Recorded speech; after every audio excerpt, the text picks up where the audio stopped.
When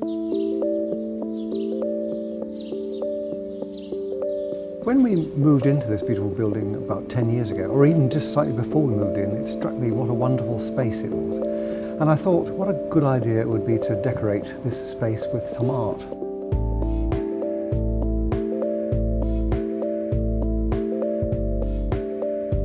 So we try to have exhibitions that are about mental health or how people feel about scientific endeavour or research.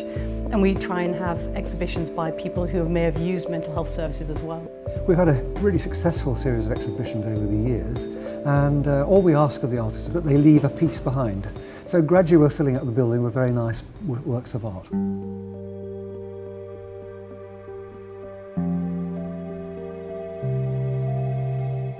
This current exhibition is called Held, and it's actually an array of photos done by the artist Jane Fragile. That these were restrained clothing which were worn by patients at the Bethlehem Hospital 120 years ago. These were different quilted heavy garments that were developed for individuals to protect themselves from self-harm while being able to move around inside the Bethlehem Asylum as well at the same time. And the idea is with these huge stark images where they're sort of floating in air. We can imagine the patients who were wearing them at one point and the stories that each of these garments may tell. If anything, this exhibition serves to show how much we have moved on over the last 100, 120 years. It's good to know where we're coming from and where mental health began. I was studying politics, philosophy and economics at university, Oxford St Hilda's in 1973 to 7. But I got ill in the middle of it, and I went back and tried to get my degree but couldn't. I lost my capacity to read almost entirely, and after a while my voice said to me, weave, and then Maudsley got me a flat behind the Institute, and I've been weaving there for 30 years, and I've been painting icons for the last 2 years. I don't know where they come from, and I don't know what they mean to me until days afterwards sometimes. They're a bit of a mystery. I try to help others who have been in the desperate situation I was in, that I'm no longer in. And I try to be an example of what can be done if you apply yourself.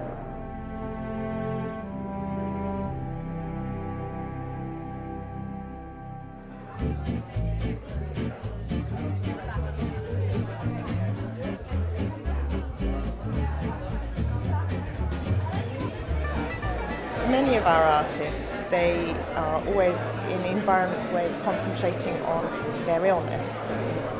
So focusing on something that is a strength provides an opportunity to have an alternative identity to that of illness.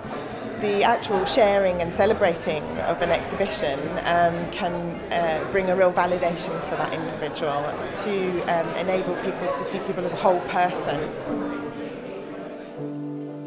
One of the things about making work that can help you stay well is making the work that lets you do the playing. So I have clinical depression, and I think that's what I didn't want to put in to this exhibition, was pieces that are just about that, because I don't think that's the whole of us. Having my exhibition at the SGDP was the highlight of certainly that year, and possibly my creative life. Most of my days were just spent crawled up on a camp bed in dear old Hackney, surrounded by, would you believe, rats and cockroaches. But at night I would go into a sort of hypnotic state and just experiment for hours and hours and hours. And in the morning I would find these works which seem to have been produced not in a dream but by somebody else. If you look at people who are prodigiously gifted, but also, for example, bipolar, whether it's Mozart or Churchill or whoever, it is this altered state of consciousness that gives them the extra edge. And now that I'm on pills to make me a happy bunny and suffer a great deal less, I cannot actually recapture the edge that I had. It's another form of expression which perhaps allows kind of greater exploration of the psyche, as the saying goes, you know, a pitch says 1,000 words, doesn't it?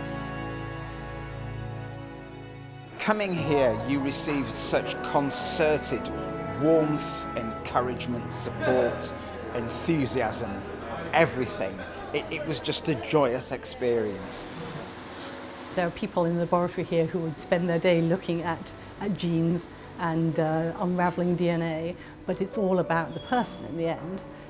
So having the art on the walls around us all the time and always changing, I think, hopefully reminds us all that there's a reason we're here, and it's not just curiosity, it's also hopefully to do some good, to make some difference to all of the individuals who have different sorts of mental illness or different sorts of developmental disorders.